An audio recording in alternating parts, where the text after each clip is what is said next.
To my fellow Katakusa, today I'm not really sure where I'm going to cycle, but I was thinking of heading to the Divine Mercy Chapel to say a quiet prayer and get some exercise.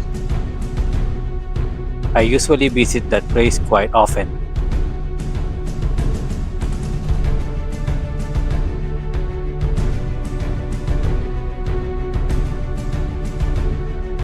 But when I got there, I felt like continuing the ride all the way to Padre Pio in San Jose Delmonte, Bulacan. This is actually my second time going there, and luckily, the weather was really great.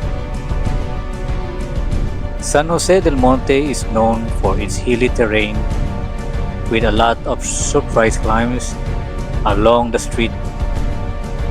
Near Padre Pio, there's a steep climb that gradually reaches a 24% gradient. You can really feel the burn in your legs on those climbs. But that's the best part of being a cyclist. It's like reaching the peak of a mountain, tough but rewarding.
Thanks for watching and enjoy your day, my fellow Takusa.